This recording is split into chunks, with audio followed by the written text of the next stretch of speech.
On est dans la matière avec un corps. Il ne s'agit pas du tout de nier cette matière. C'est pas quand on sera sur un autre plan de conscience qu'on vivra la matière. Donc vivons-la pleinement. Mais en même temps, ne vivons pas que la matière.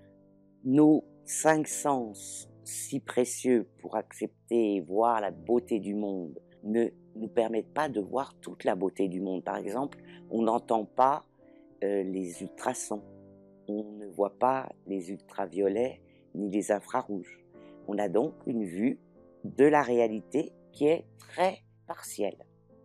La première chose pour vivre spirituellement au quotidien, c'est ressentir, considérer que nous ne sommes pas qu'un corps.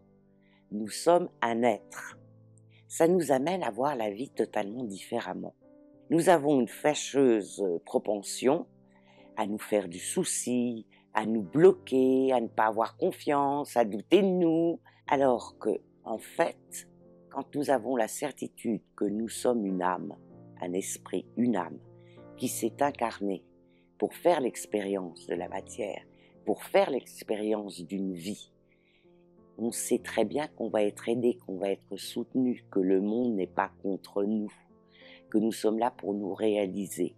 J'ai des patients qui me disent « mais alors, je n'aurai plus jamais de soucis, je n'aurai plus jamais de problèmes, je suis vraiment obligée de les décevoir, nous avons tous des soucis, nous avons tous des problèmes, la vie terrestre est faite de ça. » Ce qui va faire que nous allons vivre spirituellement, c'est que nous allons prendre les problèmes autrement et qu'on ne va pas se sentir victime d'un funeste sort.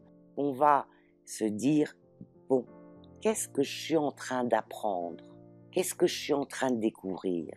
Est-ce que c'est pas moi qui suis en train de créer le problème en fonction de ma psychogénéalogie, de ce qu'on m'a appris, etc. » Toujours penser en termes de solution et toujours penser qu'on est une âme qui est venue s'incarner pour évoluer.